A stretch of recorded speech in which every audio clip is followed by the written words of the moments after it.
Yippee-Ki-Yay, mother... Welcome to the party, pal!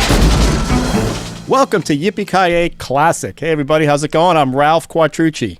I'm Sean Paul Murphy. I'm Debbie Murphy. I'm John Quattrucci. I'm Drew Gould. And I'm Chris Coker. John, a little late. John, a little late on that one, but all right. Well, I was wrapped up in my Red Sox hat and the feeling that I have after the game last night, so I apologize for that. Good game. Well, we know what he watched. Yeah. Speaking of what he watched, before we get started in my movie that I brought called Thief, let's talk about what you watched. Sean and Debbie, what did you watch this week? Well, I watched Made. Made. M-A-D-E or M-A-I-D? I-D, Made. Not the Made, just Made. It's on. What did you think? Oh my gosh, it was just fantastic. Is that the Vince Vaughn Made? No, that's an excellent movie. She's talking about the Andy McDowell, Margaret Qualley miniseries on Netflix. Kelly, I haven't seen it, but Kelly watched it and also thought it was spectacular. Where is it streaming? I'm sorry. Netflix. Oh, okay. It's about a woman trying to pull herself out of, with a Bad marriage. bad marriage. That happens. These things. Yeah. But what I watched are both, movies. We saw, Debbie and I saw, Many Saints of Newark, and we saw No Time to Die this week. Oh, how was that? I read your post. No spoilers. Yeah. Well, the first one was awful. You didn't like Newark, huh? Oh my goodness. Did you like The Sopranos? Didn't know where it was going. Well, did you enjoy The Sopranos when it was on or now? There were times and I liked it. Yeah. Okay. To me, the problem with the movie is it seemed to lack focus. I would have preferred if it were a series. Mm-hmm. I liked the characters. There were plot points I was interested in, and then suddenly it's gone. It didn't do what I really wanted, which was to spend time with Tony Soprano. Yeah. Well, but there was a lot I liked about it. But I thought James Bond film was magnificent. Really? I do have some spoilers. I'm not going to say the spoilers. I really only had two problems with it, but certain set pieces were fantastic, like the one in Italy. I love a good cemetery, and that sequence at the cemetery and the chase afterwards was fantastic. Daniel Craig was great. The entire cast was great. Now in Italy, they don't really have cemeteries. They have ossuaries. Yeah, where they put all the bones together and mix them up and say, "Well, here they are, the family." Nice. Yeah, generally in Italy and in a lot of European countries, you don't get a grave forever. You only get it for about 70 years, and then they put your bones in a common ossuary, and then they sell the grave again. Oh. A lot of calcium buildup. No, nice. But was it a good send off for back in the movies for those movies? We also saw Addams Family too. You're going to a lot of movies. Yeah, we're taking advantage of Was back to Bond? Was it a good send off for Daniel Craig? Yes. Yes, it was excellent. Okay. I can't comment any more about it. Yeah, I'm looking forward to seeing that one. Chris, what did you see this week? I didn't actually watch a whole lot of stuff. Things got crazy around here, but I did rewatch, speaking of Michael Mann and Thief, I rewatched Last of the Mohicans. Oh. And Don't die. Whatever you do, don't die. I will come for you. It's funny. I don't know a single person who doesn't, and I'm about to probably get free, but I don't know a single person who doesn't like that movie. Like I've never seen it. Everybody I know. It's You've really never good. seen it? No. I love that movie. You should see it, Ralph. Yeah. Well, let me put it this way. Understand. Yeah. Everybody I know from like my idiot frat boy friends, not that I was ever a frat boy, but like guys like that, women I know, everybody seems to get something out of that film. I don't know anybody who doesn't like that movie. Did you watch it on Indigenous Peoples Day? Actually, no. Daniel Day-Lewis, action hero. Yes. Yeah. But it was like, and it was funny. I was actually in college when that movie came out, and I remember seeing it. And one of my history professors, she was a history professor, and she literally did her like doctoral thesis on like, Indian combat or whatever in the French and Indian War, and she gave it the official, super realistic. Oh wow! Thumbs That's up. neat. Oh yeah, like she taught military history, and she was like, that's the most accurate portrayal of what it was probably like in a scrum, for lack of a better term.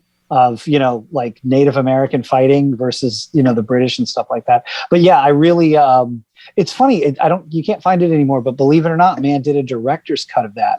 And there's a couple of extra scenes in there that are kind of interesting. Nothing really gets added to the film as a whole, but there's a couple of extra little scenes in it. So, but yeah, Daniel Day-Lewis enjoy that film? Did he like doing that? Because it seems like such a not him type of movie. Right. I mean, I've never read any interviews specifically with him about that film, but he seems like a guy who likes to try to do different things. Yeah. So I'm sure up to that point, he was like, you know what, why don't I get pretty ripped and, walk around with my shirt off half the time and kind of be an action hero, but in an amazingly historically accurate and emotional way. You know what I mean? It's like, so anyway, but yeah, Last of the Mohicans. Like, oh, good. And Madeline Stowe. Madeline Stowe was big at that. Yeah, she was great in that too. Yeah. I want to say, I love that movie. I've seen it many, many times. I saw it in the theater. It blew me away. Mm-hmm. I was 16, I think. And then I've watched it many times on video, and I wanted to get it on a high def format. And the only one you could get was the director's cut. The director's cut isn't bad, but if you love the movie and you've seen it, it screws up the rhythms of a couple of scenes. It screws up the music cues, and it screws up the way it feels. So you can get the actual real cut, the theatrical cut from Australia in a no region Blu-ray. And it looks awesome, and it's fantastic. Cool. Sponsored by whoever put that up. It's amazing. It's amazing. It's awesome. I've never seen it, so I'll have to take a look. You've never seen it? I was a couple months ago. I fell in a hole looking at stuff, and I wanted to see it or get it, and I never did. But I was definitely interested in. I think because I read some interviews with Michael Mann probably a few months ago, and started getting into it, and I just haven't had the time. But it's good. Good call. Cocaine. What's that? Oh, because I know a lot of people who are reenactors on it, and they're like, "Oh man, that shoot! It was a real snowstorm." I'm like, I didn't see any snow in the movie. And he goes, Sean, you're so naive. He goes, everybody, even the extras, worked like completely coked up the whole time. What year was that made? Do you know? Came out in 92. 92. Okay. Yeah, I was a historical reenactor. I used to do British. So, that's my man. What haven't you done? Oh my God. That's British reenacting. That's my second favorite Michael Mann movie. I really love that movie. So I think you should definitely make the time to see it. Michael Mann films. I will definitely put that one on the list. John, it's on Amazon Prime, by the way, Ralph. Nice. There's no hurdles. Nice. Oh, good. So I talked about this last week. I'll just mention it quickly. If you haven't seen Squid Game, you need to watch that movie. It's series. It's crazy. I haven't seen it yet. It's crazy.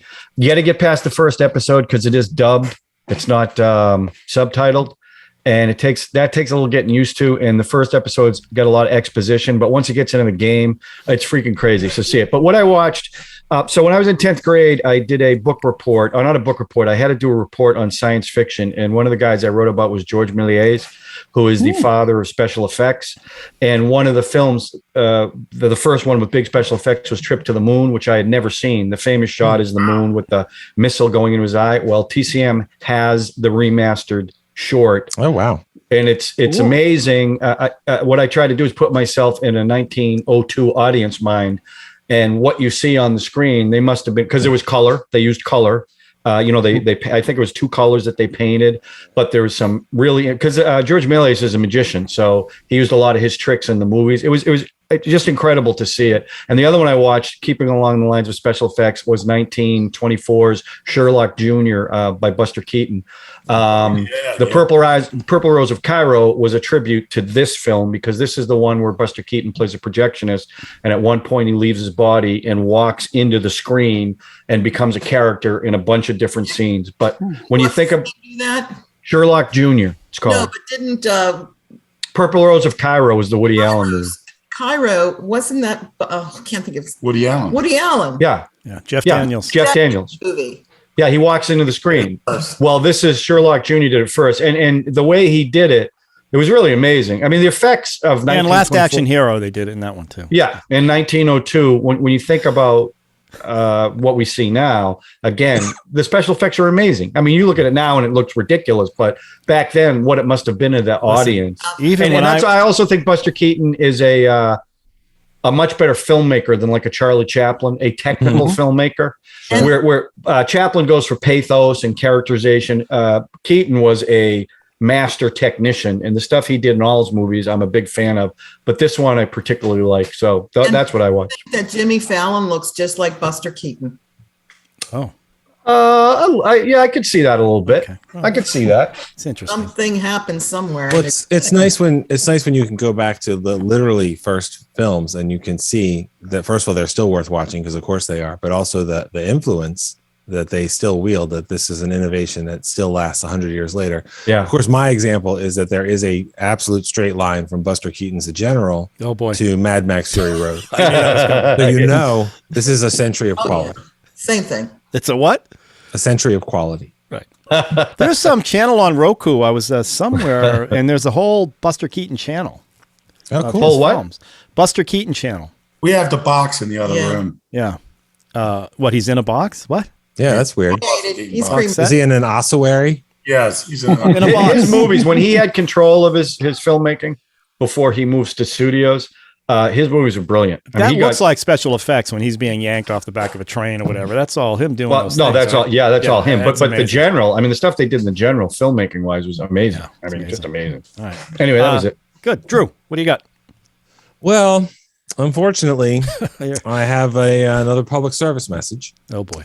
I got together with Yippee-Ki-Yay alum Wojo and Yippee-Ki-Yay alum Brad, and we did our first Amazon watch party where you can all watch the same movie at the same time. And we said, let's do an Amazon Prime movie with a great cast with Joel McHale and Paul Scheer and Stephen Root and all these people. And it's called Happily. And it was very crappily, unfortunately. I saw you posted it. I'm not sure what the movie is actually supposed to be about, but it's shitty and boring. So I don't think you should watch it.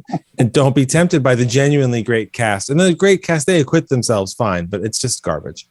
And then, unfortunately, what? What genre is it? I don't know. Is it supposed to be a family drama? Is it supposed to be horror? Is it supposed to be a religious thriller? I have no idea. And neither does the movie. So that's important. But then I thought, well, let's watch something that's supposed to be fun trash. So I watched Jolt, which is the Kate Beckinsale movie. That's like it's like an heir to Crank and Shoot 'em Up, and one of my favorite James Gunn movies, Super. And for the first 15 to 20 minutes, you're like, this is something special here. Kate Beckinsale, Stanley Tucci, Jay Courtney, but he's actually good. Like, this is going to be really good. And then it's just garbage. So that was really disappointing. There are much better movies to watch from Amazon Prime, but some of those services, they get flack for making movies that clearly were never going to be a theatrical release, and they're just trying to make content. And I watched 2 of them this week, so you don't have to. You're welcome. Yeah, I started watching that Jolt because of the other one I saw, which was the one about the other woman assassin, the coffee, the milkshake. Yeah, which I liked, but I haven't seen that Jolt. And then also Jessica Chastain did one too, where she was playing. That's a female terrible. Assassin, Yeah, which was Ava also Ava. bad. Ava, I think. I can't remember. It's terrible. Except my guy from Many Saints was in there, Nicoli or whatever his name, the guy who starred in. Jessica Chastain is in it. She's amazing, but that's not. Yeah, I just found them all. And speaking of what I watched is I have been watching every one of The Sopranos again. I'm rewatching the whole show. Wow. Me and a new generation of people who've never seen it on HBO were watching it as well. And I just cannot get over how funny it is, how good the writing is, and how great the acting was. It is amazing. And I'm doing this because of the Many Saints of New Jersey, which I actually quite enjoyed. I understand it was a little disjointed, and everybody was expecting a Tony Soprano kind of origin story. But I like gangster films in general, but I'm just happy that it's got me now obsessed again with The Sopranos, and I'm watching every one of them again, and I'm just loving every second of it. So, well, I want to bring up one thing about Many Saints of New Jersey. Yeah. There's a point, and I don't want to give away too much, where a woman tells a man something, about having an affair. And I just couldn't buy it for 1 second that she would tell this man that thing. I don't remember. Yeah. You know, Could you be more obfuscatory? I mean, this is yeah, very that she opaque. I tells don't him she know was what's having an happening. affair with his rival Oh, right. on the beach. Right. Okay. I mean, know I what you're just talking could about. never buy anyone would be that stupid. Yeah. Tell him that. Yeah. Yeah, that did come out of nowhere, and It's a horrifying scene. You know? It is a horrifying scene, but again, they had to do a lot, and I think you're right. It would have been way better as a prequel series if they could have. I would have loved it as a series. But you got to remember, he wanted Sopranos to be a movie. Yeah. Right. Yeah. He didn't want. He pitched it as a 2-hour film, and then HBO said, "We'll let you do the series." And I think he kind of reversed it and probably realized he should have done a series and said, let's do the movie like we wanted to originally. He didn't, and remember, Chase only directed the first and last of The Sopranos. He didn't even direct The Many Saints. Yeah. One of his other guys who went on to do Boardwalk Empire and stuff like that. Well, but anyway. Call me a strange person, but. You're a strange person. Yeah, thank you. I like to watch a movie that has real, like depictions of a human being, what a human being would do. Well, but I mean, what do you mean? All gangster film. I mean, it was a gangster film, like all gangster films. You didn't like Ray Liotta in that film? Which one? Many Saints. Oh no, I know. I don't. I know. Yeah, I got you. But that really freaked her out. Yeah. But I mean, I don't know. It does some callbacks to other. Obviously, it's calling back to Sopranos, but also you've got people in there that were in Goodfellas together. Well, how long ago was The Sopranos on? 20 years ago? Yeah, 1999 it premiered. 99 it premiered. 20 years ago. I don't remember a lot of that. Yeah. Well, I remember. And I tell you, seeing that movie brought me no remembrance of that. Yeah. Well, I mean, again, if you're they not didn't act like they were regular people. Well, looking back at The Sopranos, every hit they ever did, any time someone got beat up, there was never anybody else around. Like, people are shooting guns into cars, no cops around, no people. So it's all kind of, it's. You know what I got to say also about Chase, and I love Chase, don't get me wrong. But that other feature he did, I was so anxious to see too. The one he did with, the music one. Is that with Gandolfini and Elaine from Seinfeld? What's her name? Julia Louis-Dreyfus?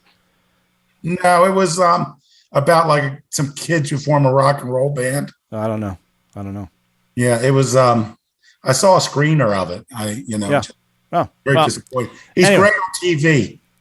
Yeah, Sopranos is fantastic. Like I said, instead of doing another one of these movies, which they probably looked like they were setting up to do it, I just wish they would go back to television.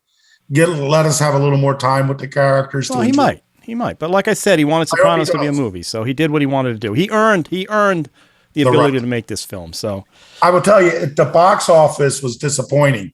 And even though I wasn't a great fan of the film, I mean, there's a lot I enjoyed, but I was very sad that it did not make more money, because I want every film out there now to make a ton of money. Well, the mistake they made is they put on HBO Max at the same time. Yeah, which is probably going to kill Dune too. It might. I know. It's not I'm worried about that.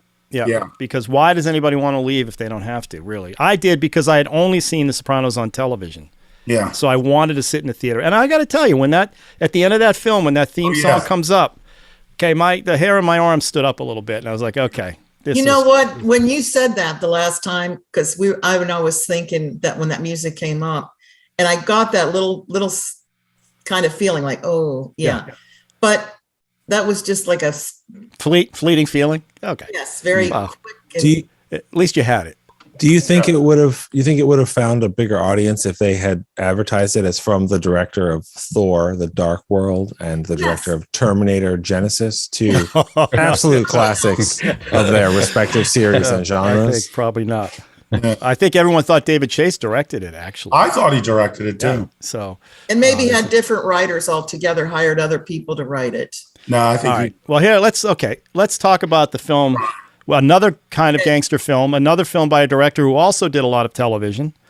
As a matter of fact, I think his first big film was a television film called The Jericho Mile. Mm-hmm. And I'm talking about 1981's Thief by Michael Mann, starring James Caan, Tuesday Weld, Jim Belushi's first film, Robert Prosky's first film at 50 years old, Willie Nelson, Dennis Farina's first film, who went on to do a ton of TV work with Michael Mann. William Peterson's in this as well, who did Manhunter with Michael Mann. So Michael Mann is all over this thing. And Michael Mann, when you watch this film, you see a lot in from Heat. I mean, obviously this was first, but there's all the DNA of all his films are in all his films all the time, including actors and stuff and themes. And so we're going to talk about Thief. I assume you guys all watched it. I know John did because he asked me today. We watched it that night. Yeah. All right, nice. We So I'm going to watch it driving to somewhere like Hassan would have, but you know. Oh, you watched it in your car? No. Oh, Jesus. All right, let's start with the trailer and then we'll get to it. What the hell do you think that I do? I wear $800 suits. I wear a gold watch. I'm a thief. You want to put down contract scores all over the country, working directly for me? I am self-employed. I'll make you a millionaire in 4 months. So what do you say, Frank? They gotta be big scores, they gotta be fast. 1, 2 tops. You don't know from one day to the next whether you're going to be killed, go home, or get busted. Look, I have run out of time. So I'm just asking you to be with me. Got a problem. I go to work for you, I'm pulling a lot of exposure. Are they in the walls? I mean, can they hear everything we say all the time? Look, we your new partners. We in for 10 points. Our end goes with the territory. They don't run me, and you don't run me. I want my end, and I am out. You don't want to work for me? What's wrong with you? You do what I say. I run you. I want you work until you are burned out, you are busted, or you're dead.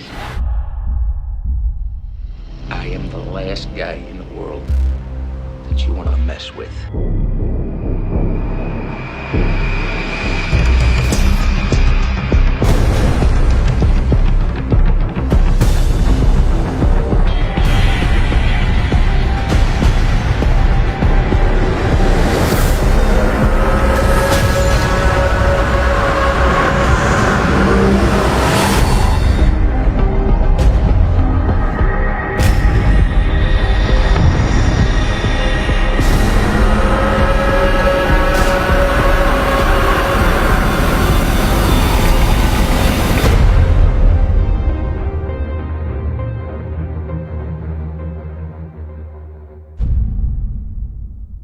So last week when I brought this film up, I said it was a 70s film. Obviously, I was wrong. It was done in 1981. But man, oh man, has this got 70s vibe all over it. Not a happy ending. It's not a, I don't want to, I guess we can spoil it, 81. I just love this film. James Caan was at his top in this one. Michael Mann directing, his diner scene in this one is as close to the diner scene in Heat. I mean, not quite that, heavyweight fight that was going on there with De Niro and Pacino, but pretty good with Tuesday Weld.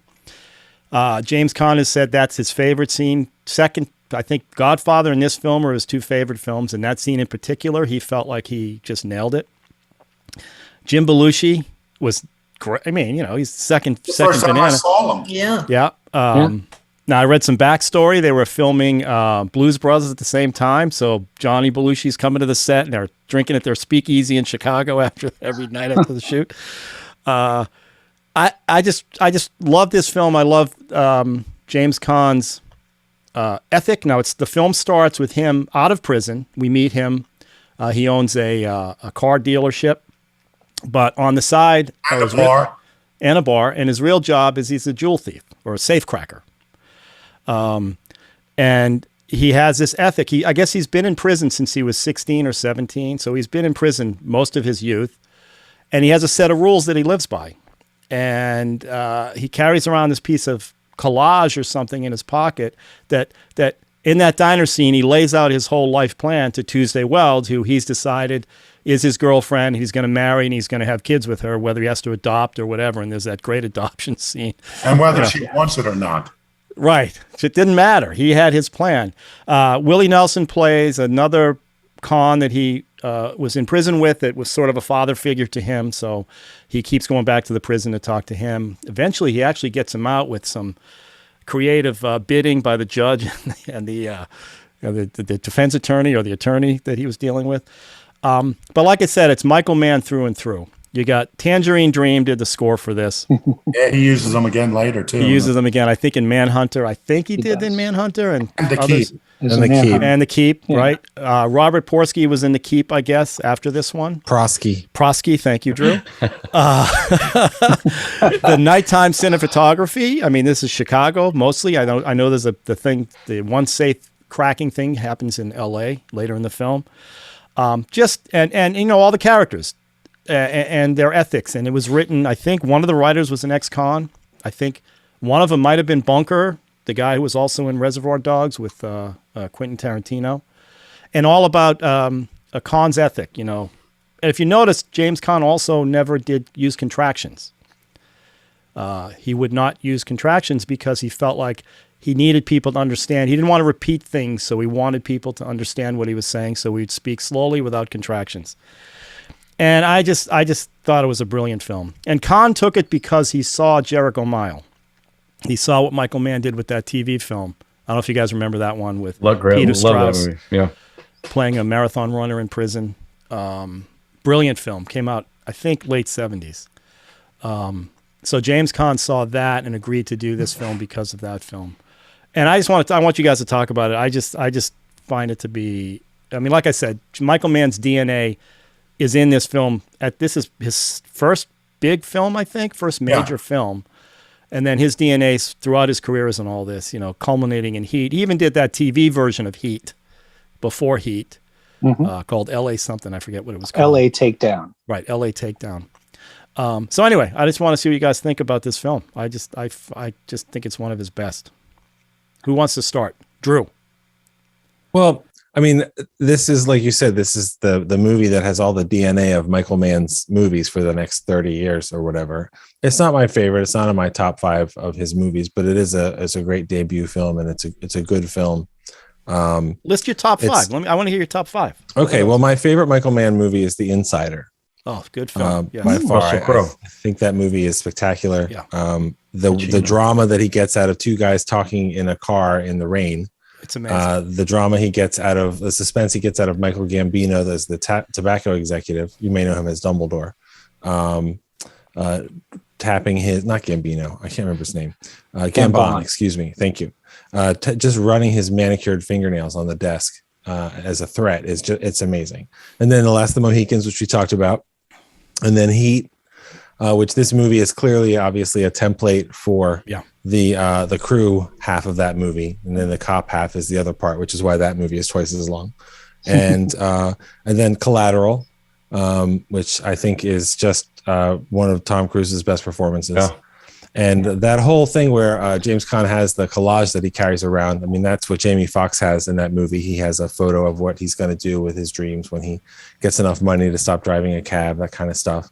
And then Manhunter, because I think Brian Cox's Hannibal Lecter is one of the more interesting takes on the role, and I dig that movie. And Dennis Farina, William Peterson, and everybody. Well, his was Tom the first. Noonan is terrifying. Yeah, well, Hannibal, that was the first take on Hannibal. So it was, and then Anthony Hopkins is very good, but Mads Mikkelsen's take in the TV series I thought was just unbelievable, like really crazy. Because Anthony Hopkins' character became more cartoonish.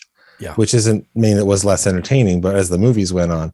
But Brian Cox, I mean, you know, he just sits in prison and he talks, and it's really unsettling. Very powerful. And then I like a lot of his other movies. My favorite of his TV shows that didn't make it very far, I think it only did 13 episodes, was Robbery Homicide Division, which was with Tom Sizemore. And it was just a really cool cop show set in LA. And I think Tom Sizemore had some problems that prevented it from continuing on, but that was everything about it was Michael Mann. You didn't want to stake your career on Tom Sizemore. No, definitely not. Definitely not.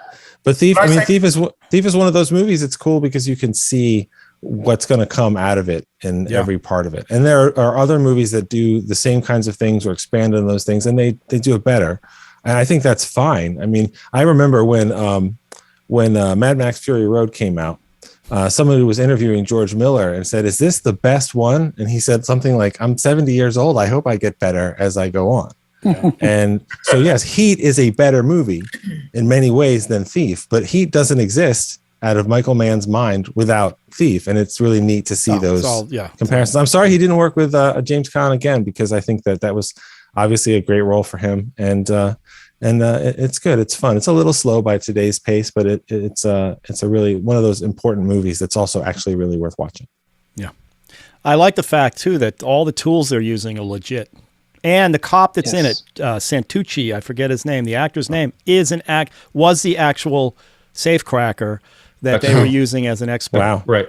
And that's who Caan's character was based on. Yeah, those were his tools, or tools that he used. James Caan actually learned to break into vaults. Yeah. And he did the story on the Criterion thing about how his sister lost her keys to her vault and he needed to break into her vault. And he was all excited that he could do it. So very authentic. As well as just really good acting. I just thought that diner scene where he's talking to Tuesday Weld is it's got to be, as an actor and a writer, I would think that's a scene. I think they even said that's a scene a lot of people do in acting class. Mm-hmm. And I would imagine as writers too, that's probably a scene you look at and figure out, because that's just two people talking. And it's based on a letter that Michael Mann got from a convict. From an actual convict. Yeah. So John, what'd you think? I've never seen this movie before. Wow. And so let me start by saying I'm a James Caan fan. So anything he does, I really like. I think this was I kind of tagging along what Drew said. I think I like this movie because you could see what the future held for Michael Mann, right? It was very, even that opening with that music, that I think it was a bunch of set pieces and performances. I wasn't crazy about the movie because I just thought it dragged way too much in between stuff that was happening. When the stuff was happening, I really liked it, but I found myself really not at some points just kind of wandering away because nothing was happening. Yes, the diner scene was amazing. His performance in that was amazing. The robbery scenes were amazing. But that last one that, they did 8 weeks of prep was done in about 5 minutes. It was over like that. And then they're cashing the money. The other thing was you could see what was going to happen with Prosky or whatever his name is. I'm just kidding. Everything he said wasn't going to happen. You knew it was going to happen. So that was foreshadowed. So you knew that. Okay. Well, you don't know that. I mean, that's a trope, but that's a trope of the guy who's going to stick to his rules while everybody around them doesn't. And it's ultimately what not his downfall, but he was truthful to his character. Mm-hmm. Unlike Robert De Niro, who didn't walk away at the end of Heat and paid the price for that. No, he walked away from the girl, though. Right. Kind of, but he was supposed to walk away completely. He does. I know he does. It's just too late. Al Pacino's too good. Okay, so go ahead. No, I mean, if we're going to argue about certain points, I mean, I'm just saying, I just thought, again, it was like even the relationship with Tuesday Weld, right? So they catch eyes in the diner, but there's no backstory of their history at all. It seems like and boom, they're getting married and they're going to adopt a kid. I was like, okay, that's why strange. I felt like this is a 70s film. This had a they said they changed the script. James Caan wanted to change the script because the original script implied that they just met in the diner that one time and then got married. He said that doesn't work. So we have to I've been coming here for 7 years. That's the backstory of their relationship. So that felt a little inauthentic to me. Right. And that's what I was like, kind of. But again, works for Ralph. I know. Listen, I get it. And because to me, as I'm watching this movie, it definitely had the 70s feel. So that's why I know Ralph loves this movie, because it could have been made in 1973. Absolutely. But for me watching it, again, the performances were great. Everybody. I mean, the head bad guy was scary. Jim Belushi was really good in it. So I liked everybody in it. It just like the cops. He fakes the cops out by putting the tracker on the bus. And then you never hear from the cops again. So they fell for it, and then there was no repercussions from that. So I thought that was kind of strange. So I was kind of, I loved stuff in the movie. I didn't love the movie, if that makes any sense. Yeah, it makes perfect sense. Yeah. Let's argue about that, though. Why not? So anyway, that's my. Look, James Caan's character. I mean, he's a caricature. I mean, basically, that person really can't exist in real life. It's I just don't people see that. I don't see him as a caricature at all. Well, that No, you know who's a caricature? The Italian cop. He was a caricature. Well, that's James Caan was the actual not a- jewel thief. That's the jewel I thief. know, right but there. James Caan was not a caricature. If Well, I anything. think it's that. Okay, go ahead. Go ahead, Chris. What were you going to say? Well, I really like one thing I like about Michael Mann's movies in general is I love the way that he loves the good guys, the bad guys, slightly to varying degrees, is they're all professionals, right? Yeah. I love the fact that in the opening bit of this, he is a professional. He knows what he is doing. He is not some knucklehead criminal who falls into things. He knows precisely what he is doing. The cops, and you see this later, and you're right, John. Like, he fakes out the cops and they disappear. And you do see this, like you mentioned, the other part of Heat is the cop part, but also even in some of Mann's, I won't call it lesser work because I really liked it, Miami Vice.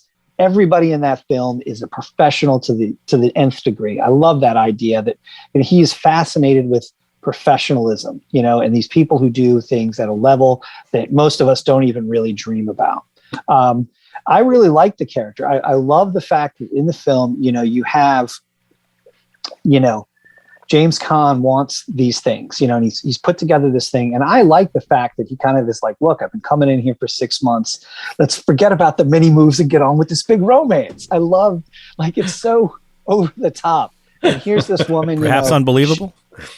She talks about, things were bad. She ended up in Bogota or Colombia, and things happen, and she's basically saying, that she had to, sleep her way out of there. So she's I think damaged. She's damaged goods as bad as much as he is. Yeah. And then, it's just this, I found him to be really three-dimensional, and he's got this guy who's like a father figure, the Willie Nelson, the Oakland character.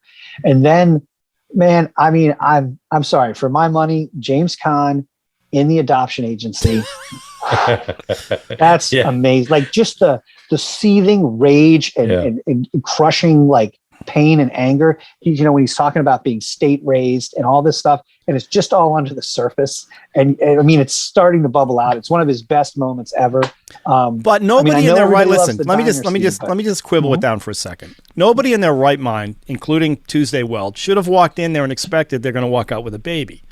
Given that she's going in there with an ex-convict, right? So to me, that's the kind of cheat of the film. It's like we want to see him as an actor do that scene, right? Because yes, you could see the seething rage going on, and it's it's nice to take that that government worker and put her in her place, kind of thing. But that would never happen, and you'd never walk in that place in real life.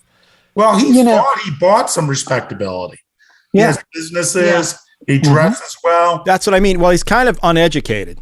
As a matter of fact, he uses some word in he said about being elected or something to show his. Yeah, go ahead. Yeah, I mean, I guess that's the thing is, and you're right. He is in certain ways. He doesn't have an understanding of what you and I and the rest of us would call the real world, because he has been behind bars. Yeah. But I also just love the fact that it's his dream that kind of gets him in trouble. It's the dream of having a family, and that gets him, in trouble with the guy, Leo, it gives him leverage. Yeah. And then he even says, don't come on to me with this jailhouse bullshit. You're not that guy anymore. You got businesses. And so in the end, to get out from under that, because the thought of being under anybody's yoke, and I can understand how an ex-con would feel this way. He is willing to literally blow it all up to get to that mind space when he talks about, he talks about being in jail, and he talks about the guys coming for him. And he just had to be like, you know what? I'm not going to let that. And he's like, and so but he again, just literally what did he wipes expect? Out his life. What did he expect when he asked the boss, Robert, what's his name? Prosky? Prosky. To get him a baby. I mean, the guy gets him a baby. How are you not beholden to him after he's he gets beholden you a right baby? then and there? Yeah. So his ethic is his. Well, in the house, the guy owned the house too. The guy owned the paper in the house. Right.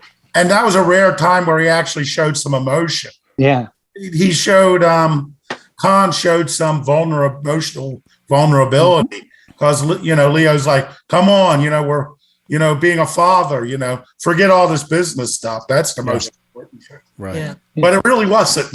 No. Ultimately, he was willing to toss her away, the baby away. What? No, he wasn't willing to toss him away. It was the only way he could protect him. Right. Yeah. I mean, you have to leave. But that's so that you different can than survive. tossing them away. Yeah. He knew he had to get away from them or they were going to be in trouble. So Right. So he. Yeah, and he I gave her mean, $500,000 in the shoe And what- boxes. Yeah, and what he says and what Leo says to him, when he's been, when he's been clocked in the back of the head, when he talks about his wife and all that stuff.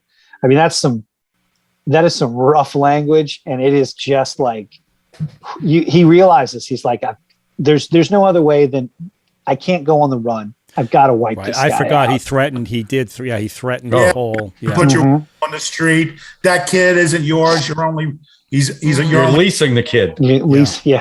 right. You're leasing him. Yeah. It's but yeah, it's like, but then again, you look at it visually, it's such a pretty film, my and I'm a God. big sucker for neon on wet streets. I don't know what they did. That So- scene in between Rat Alley, they call it. There's Yeah. a scene they do. It's just a scene at the beginning of the film. They're shooting down the alley when it's raining, and it's beautiful. It's beautiful. And that scene we saw in the trailer on the hood of the car, with the lights. Yeah. Oh, yeah. It's just gorgeous. Sean, Debbie. well. We started watching this the Tuesday. Uh-oh, started. Yeah, That's never good. we watched the whole time from beginning when we put it in or whatever we did. We turned it on, and when I first saw it, and I said, "Oh God, I'm gonna hate this movie. I'm gonna just hate it." She hated Caan. I just don't like that bad element. You know what I mean? How could this beautiful Tuesday Weld, what did she see in She's him? dragging him and he's dragging her around and What everything. the heck? Call the police, Yeah. And the whole time I'm saying, no, don't go with that bad guy. So, but the thing is, the movie really had the character arcing, with James Caan.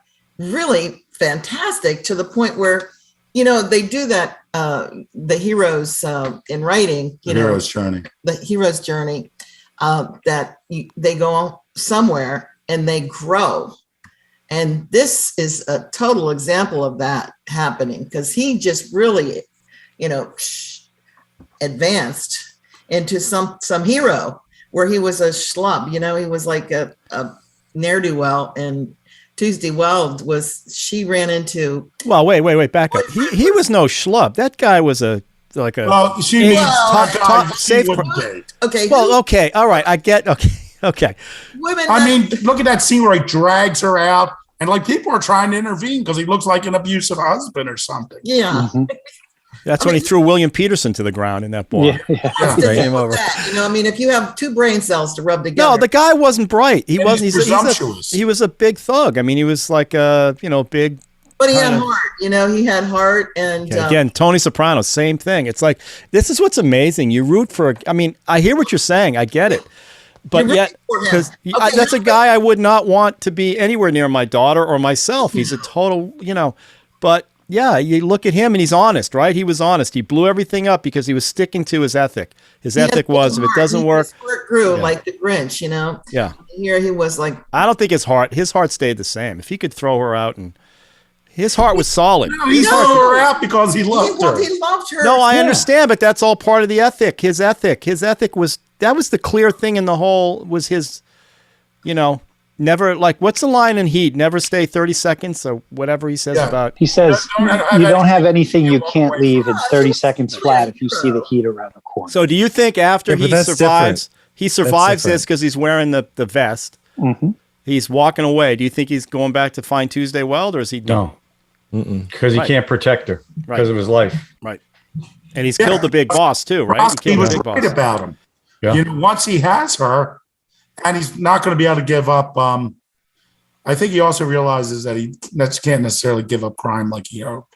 That's a vain dream. Remember He when never we gave up, but he didn't give up crime. No, he was going to. he was going to. That was the It one was last. one last If he score. got the score, right? 800,000, that was he There was we going to go. walk That's away. what I mean. That's what I That mean. was the Troll. whole point. The last score. What Kenji said when he was a guest on the program. Yeah. Right. He said, there's no such thing as the last crime because it's just too easy to do another one. Right. Which is why he testified to the FBI because he knew, the temptation would always be there to continue to commit crimes. Right. But it's so funny. I really love Debbie's journey during this film because after that scene where he's dragging her out of the bar and everything. She just hated that character. She's like, I hope he dies, you know. And I'm like, well, give it a little time. You may come around.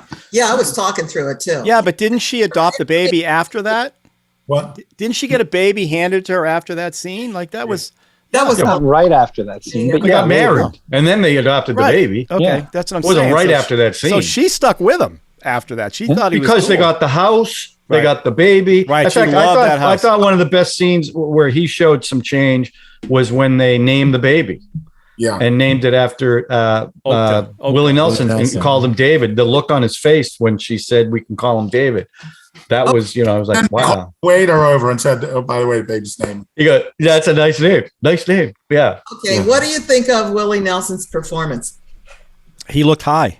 Yeah, he was, he was fine. Anybody could have played that. Didn't need to be Willie It's Nelson. Willie Nelson. That's early Willie Nelson too. Yeah. 1981. Love Willie Nelson. And then they get him out and he dies on the steps. I thought he was better in Beer Fest than he was in this one. Oh yeah, he was really good in that. Honeysuckle Rose or on the Honeysuckle Rose. Right. So Sean, as a writer though, tell me about that diner scene. that diner scene is fantastic. Right. Technically speaking, you probably couldn't do it now because it was over 3 pages long. That's for sure. It was a long scene. And I could see why people do it as a monologue. But right now, it's everything is so save the cat and so technical that people aren't going to Say what that means. To Save the everybody. Cat is like one of the screenwriting books that's out. That's the current screenwriting Bible. And people are going to look at a scene and it doesn't matter how well it's written. They think it's wrong because it's over 3 pages. Wow. It's automatically wrong, even if it's the best thing ever written. But that was a really terrific scene. This was just a very well-written movie, beginning to end. And it's very much, I agree with Ralph, it's very much a 70s film in the sense that although it seems like it's a caper film, it's really a character study. Yeah. And which is why it's slow at times, because it's not structured around the robberies, because otherwise the robbery would be the end of the third act. Instead, the second robbery essentially is the crisis that leads to the third act because it doesn't. Yeah, it's interesting though. We drop into this film. How many years out of prison has he been? John said 7, right? But I don't think, was it 7? I didn't think it was. Well, you mentioned that he had I think gone he to that tells diner. to Tuesday Weld how long it's been. Okay. Yeah. And also, I think to the woman at the adoption agency, because they mentioned Yeah, because he had the car dealership in the bar and he wore the nice watch. I think he made a big deal of his the gold watch. And he's wears in a suit. The $800 slacks. Right.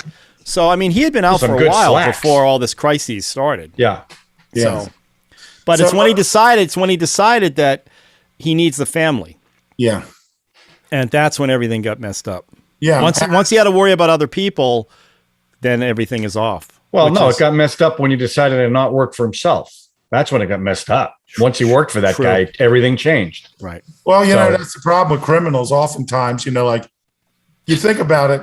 Can't trust them. Violence on the streets. Why don't they drug dealers just organize themselves better? You just Everyone can't would make trust more money. criminals. Everybody Well, John, But it's, John, you said about him working for himself. That was one of the things that I noticed about the movie. Sometimes you watch these movies and they're, it's a heist and it's for $100,000. And you're like, that's a lot of money. I will say $830,000 still sounds like a lot of money.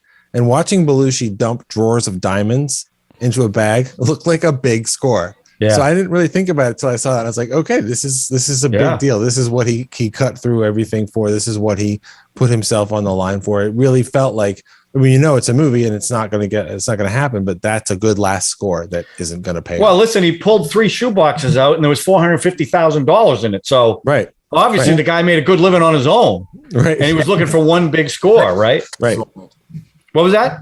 I bet he didn't pay taxes on it. That's entirely possible. I did see. Well, that's why you have a car dealership and a bar. There you go. Used Scrub car your money. dealership and a bar is a great way to launder money. Right. Yeah. You How pay would your you know taxes, that? People How do you don't sniff know around. that? Because he watches movies. Yeah, exactly. Because It he's has seen nothing to Breaking do- Bad.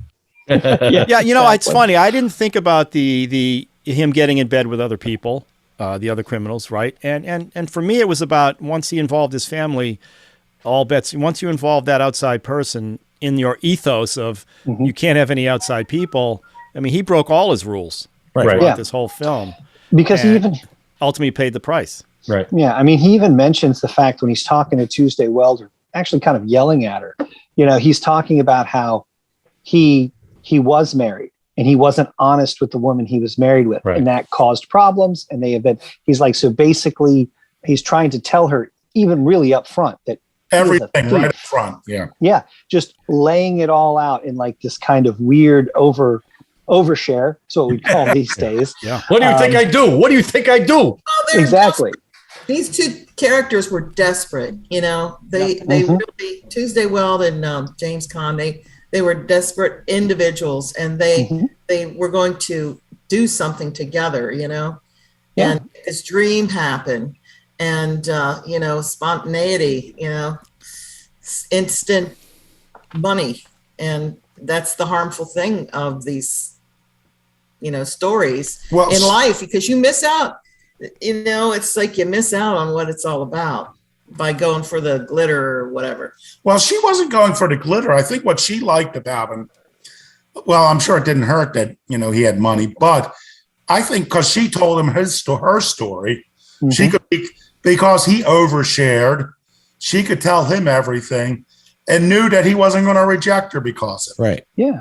You know, he wasn't going to drown her in the surf But like in too desperate. Hey, whoa. Hey, Jesus. Spoiler alert. Spoiler oh alert. my God. But that scene ends, or that what he knows everything's going okay when their hands touch on that diner scene. Yeah. Because she was standoffish. She's like, what do you know, what's all this about? Well, he stood him up. He stood her up 2 hours. Yeah. You know, but I saw this in the movies. I thought it was really terrific back then. And I've seen it quite a few times since then. It's one of my favorite crime films, you know, and obviously it's a lot like Heat. Well, I love the details. I love that they actually use that super hot rod thing that actually did its thing. I love that the drill, the magnetic thing that sticks on the side, and that's all real, legit stuff. That's pretty cool. I mean, that's fascinating. How did this do at the box office? Am I supposed to? That's probably recent. Well, it's your movie. You would think you'd know that. Fantastic. Oh, I have no idea. I saw it, so I know it. At least there was one person. I don't know. I'm going to say probably not. Well, I'm going to say probably not very well because. But that's not based on anything. You just make. No, it's just instinct because I don't think many people talk about Thief in the Michael Mann. I'm saying Michael Mann's catalog of films. I think Thief is probably one of those that they look at and go, yeah, that's a good art film. I don't think it was a moneymaker. Well, it's also hard. But again, it's I have hard no not idea. it's hard not to look at. It's hard not to look at Thief and say, well, he did that better. He did that better. He did that better because Thief has got a lot of good stuff in it. But Heat is just such a giant epic. I mean, even the small parts like Tom Noonan in Heat, he's the guy that you go to get he says, oh, the heist, the information, it's all just in the air. I just go in the wheelchair. So in Thief, it's and in Thief, it's the guy who is clearly he has a relationship with who basically invents the welding heat that he needs to cut into the same. Like again, everybody's a pro, and you feel it. But the whole movie is just bigger and bigger and bigger. Well, it's funny. And behind the scenes, so they had criminals and cops all working on this thing, and all the criminals, the statute of limitations was up. So these guys could all talk about all these crimes they pulled off, and the cops are like, "Okay, here's what we do." You know, everybody's talking to each other. It's wild. You know, and he goes on to do Crime Story, and sure. And when you look at this, some of the slow mo, Yeah. some of the bullet hits looked a little funky. The slow mo was a little funky. You know, it's he was trying some things and testing some things out. But it's but I don't know how it. Honestly, I don't know how it did at the box. Well, I'm going to tell you something. I'm going to be in the minority opinion that I love the movie Heat, but I think I like this one better because I think they take a deeper dive into this character. This, to me, this is a real character. I mean, he's like a really complex human being. He wants these things that he can't have. It's. Well, certainly James Caan was less stoic than I'm going to say De Niro's character, who I thought was the main. If you want to get in somebody's head, it was Macaulay's stuff that you're hearing mostly about. Obviously, Pacino talking about the dream of all the people that died. He had his own life going and all that. But if I compare Macaulay to James Caan's character in Thief, James Caan was way more emotional. Yeah. Like he would let his anger affect what was going on. Like, well, in the- how in are the you going to introduction scene. compete with Al Pacino's emotional performance in that movie? I mean, it's completely insane. Well, They it's actually, Al Pacino. in the director's cut, they cut out my favorite line. That's like the most Al Pacino line, where he does that whole "she's got a great ass" and you've got your head all the way up it. Guy's But then great. after that, he looks at Hank Azaria, who looks stupefied, and he goes, "Ferocious, ain't I?" And that's cut out. And I'm Well, like, I read that's stuff. him. That's Azera totally had him. no clue what was going on. He was freaking out because Al was going off. Okay, I got Great. a question for you guys. Now, help me because I really don't remember this. Who is the other actor that we've talked about on this podcast that does not use contractions? That was Lou Diamond Phillips' character in Yes. one of his And Longmire. Say that. Longmire, right? So that must be a popular thing to do for actors and actors. Well, Well, in the Longmire books, his character did not use contractions, so that was already there in the book. Yeah. But I like James Caan's explanation on why he chose to do that, which is here's a guy trying to get his point across, and he doesn't want to have to talk fast, and he wants to say it once. He doesn't want to repeat himself. He does too much time. He doesn't want to waste any time. Chris, you were going to jump in and say something. Oh, one of the things I was just going to say about Michael Mann, I find him very interesting as a screenwriter to some extent, because he tends to get these books and then just kind of throw them out. And that's so technically this movie is based on a book called The Home Invaders. And it's he basically, I guess they optioned it or whatever, and then he pretty much rewrote the whole thing. It didn't use it at all. And it also reminds me of Manhunter, which is one of my favorite Michael Mann films, and how he did the same thing. You know, I sat down and read Red Dragon, you know, the Thomas Harris book that it's based on, and I got to the ending and I was just like, wow, that was so terrible. Like, you know, which is I didn't like the whole fake out part of it, you know. Which they don't do in the movie, that's for sure. They did. Well, in Manhunter and Red Dragon. In Manhunter, they don't do the whole like fake out thing. No. They do that in the, you know, the Brett Ratner, need I say more, Red Dragon film. Is he a director anyone's going to pick? No, I don't think so. The point being is that, you know, he's, you know, I just think he does have, you know, a lot of great things. And I love the way he kind of just, you know, says, I'm going to do this, and in a lot of ways improves upon it. Because like Red Dragon was it was a standard little thriller paperback that had Hannibal Lecter in it. And then of course, you know, as you mentioned, Mads Mikkelsen's version in the show, I remember when that show came out, I was like, wow, we're beating this dead horse again. Right. And then I saw it and I was blown away by it. Well, they did a lot of different, Well, that whole show is basically 2 lines of Ralph's favorite thing, which is backstory from the books. Like literally a line about the Minnesota Shrike was a killer that they found, and something about Will getting attacked with a linoleum knife. So if you've only know the premise of it, you're waiting for the whole show for them to happen. And I like that show a lot because what it did is kind of what Michael Mann does with some of his adaptations. And there are other shows that are doing this too. It's a remix. Yeah. As opposed to like a reboot. Like, you know, as you're watching Hannibal, I mean, obviously what you really wanted to get to was Silence of the Lambs, which they couldn't get the rights for.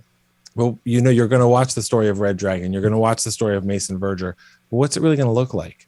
How is it going to be the same? How's it going to be different? And it was incredibly satisfying to watch the way they did it, because I mean, apparently in our culture, these stories of Hannibal Lecter are like all-time classic stories, and they'll just keep retelling them. And you know what? If they do a good job, they're rooting for him. That's great. Last Known Heat is a terrible book, but the movie that he made out of it is an amazing movie. Look at LA Takedown, the TV show we talked about. They're whole paragraphs that just implanted in heat. Yeah, right. Well, I feel bad for the 2 guys who did the diner scene in LA Takedown to have Pacino and De Niro do the same thing. It's like, what are we going to do? But LA Takedown was it's my understanding, because I remember back when the magazine Film Thread existed, I was a big fan of that film or that magazine. They did a breakdown of like Heat versus LA Takedown. And but apparently LA Takedown was originally a pilot movie that Mann shot to be his next version of, like, not version of Miami Vice, but to be his next TV show. Yeah. Yep. Like, he shot this and it was going to be about, even though in the film, in the movie, you know, that there's 2 sides, it was going to be about the LA Major Crimes Unit. That's what it was going to be about. It was going to be Miami Vice, but in LA with a 90s vibe. And of course, it never became a TV show. Yeah. And so he just said, "Hey, I'm gonna expand it and rewrite it," and then they let him make a movie out of it. He did Crime Story too. That was his as well, right? It was. Crime Story. Crime Dennis Story Farina was a big part of that He one. was the main character in that. I do want to say something about Manhunter. Yeah. So I read Dragon like right when it came out. Yeah. So, and then the movie came out years later. I remember seeing it at the Golden Ring Mall. I'm sitting there watching this movie. Because it was called Manhunter, I didn't automatically assume it was Red Dragon. You know, and it's a mystery. You know, and I'm like one step ahead of it the whole time. And then like halfway through, I turned to the person I was with. I go, he's finding the victims through photographs left at, photo places. They look at me like I'm crazy. And then I just stopped and said, how could I possibly know that? and then I remembered I read the book, but I'm sitting there. I had completely forgotten until that moment. And then I said that. And it's one of those things like, I'm not that smart.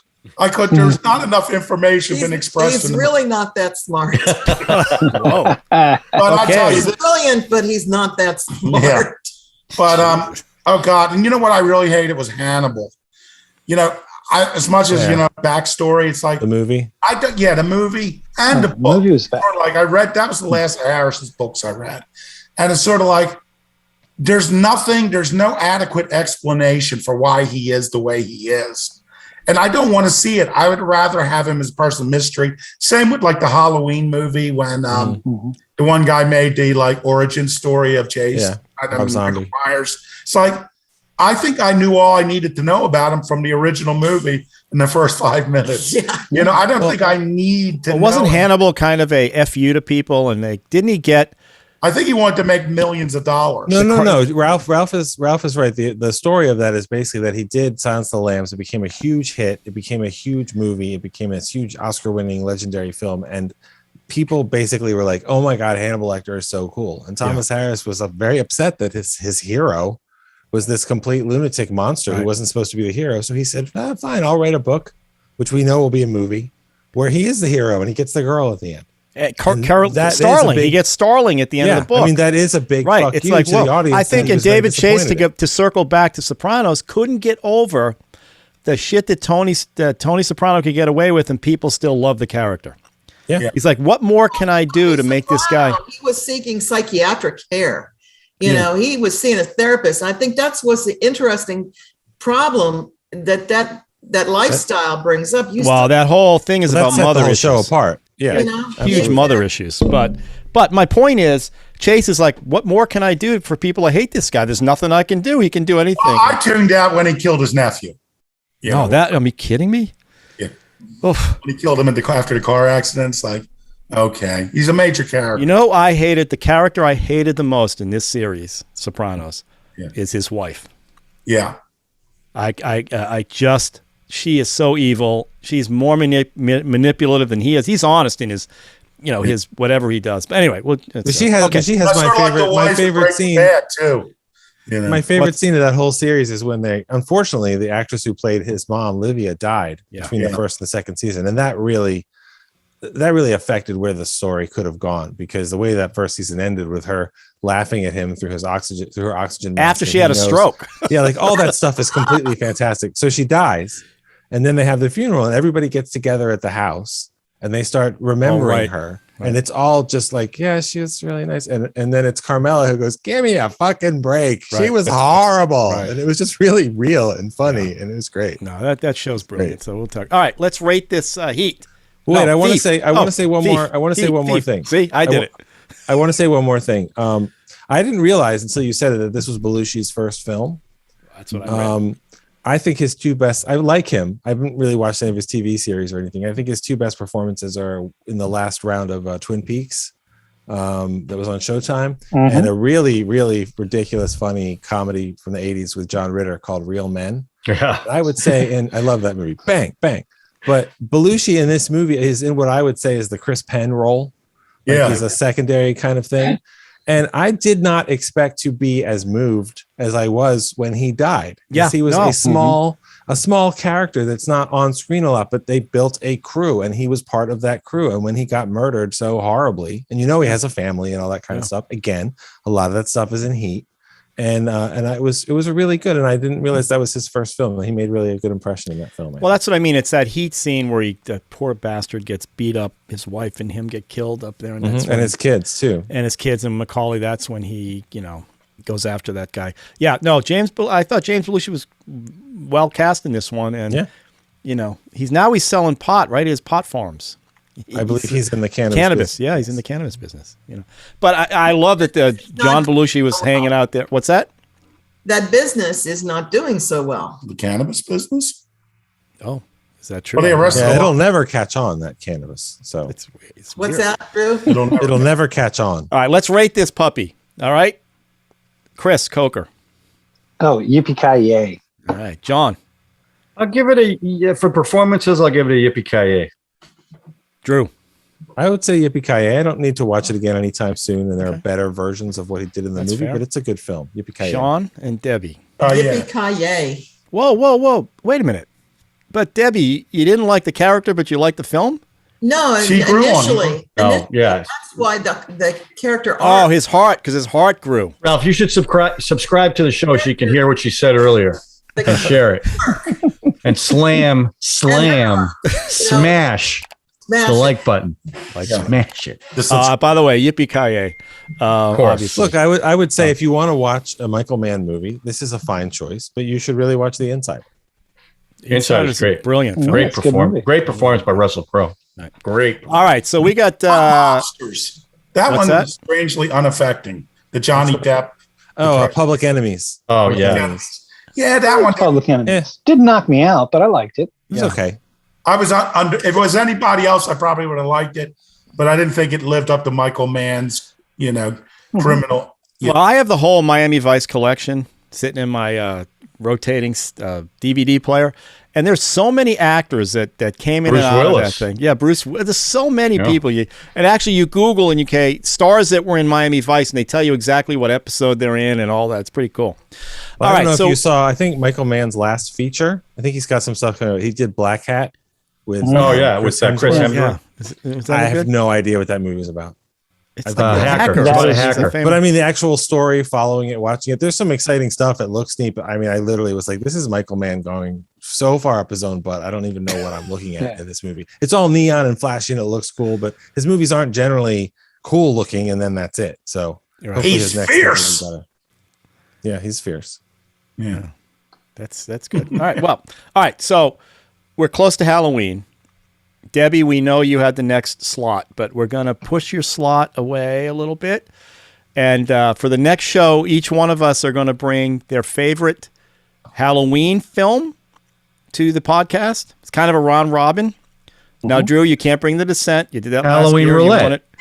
It's a Halloween roulette. Roulette no, it's not really a roulette because we spin the roulette. This is just bring your favorite Halloween film to the table. All right. And not the same one as last time. Right. Got to pick a different one from we did this last year. We should probably communicate with each other so we don't bring the same one, or maybe not. Maybe we don't. Maybe we have the same. Okay. I'd pick two. That way, if someone picks yours, you got a backup. I promise I won't be bringing The Descent Part 2, so don't worry about it. Yeah, you didn't like that one. Watch that, Drew, and it was terrible. It's not a good one. At least it's awful. Better. Can I say directed by the same guy, or directed by the cinematographer, right? Yeah, directed by the DP, who went on to do it. no other features. So that tells you something. Yeah. I want to say one thing as we wrap up. This is a landmark episode for me. This is my 50th episode. Oh, wow. Of Yippee-Ki-Yay. So thank you for having me. Wow. Oh, welcome. Thanks for staying. What would we do without you? 50. Yeah. I can't. So that means Sean and I must have 9,000. Yeah, we got a lot. There are 85 episodes according to what I have. Is that all? I've been in 84 of them. Feels like way more than that. No, I think you're getting all the different shows. John, confused. you're at what, that's 50? true, John, John. then you're at 53? No, I'm way more than that. And Chris Coker's at 4. So we're doing well. Yeah, but he's had the most impact. Well, wait, but every time he went out and then came back on last episode, does that count as another episode? Because that's like 7 of them. I mean, I think it should count. It all worked. Chris, It's true. congratulations for staying with us the whole Hey, you know what? I switched up my device, and it seems to be working better. Yeah, Working great. You got away from the Chromebook? No issue. Yeah. Yeah, that Chromebook's awesome. All right, so everybody have a good couple weeks. Next show, we're going to bring on your favorite Halloween film. Bring it back up in case we duplicate. But even if we duplicate, so what? I mean, we're agreeing with each other. Maybe I got you. Yeah. All right. I believe they're not going to. We're not all going to agree on the same one, so it shouldn't be a problem. I think we're going to be. I fine. would think so. Okay. All right. That's I'll bring great. it. So everybody stay safe for the And next go couple weeks. Sox. Go Sox. They're in the championship series. Go Sox. And Yeah, shoes. Unbelievable. So And shoes. Debbie. And shoes. shoes. Nice What? one, So Dave. excited. Yeah, socks and shoes, Ralph. Oh, Socks and both. shoes. So where He you was making a Oh, my sports ball God. joke. I missed the joke. I'm sorry. My bad. Not really. It's not. I'll explain it. Yeah, in the, if you gotta for the explain. page for the Patreon people, Yeah, I'll explain on that the- show. On the commentary track. Right. All right, everybody have a good couple weeks. Yep. You too. Stay safe. Thank you guys. Happy Halloween. Let's go.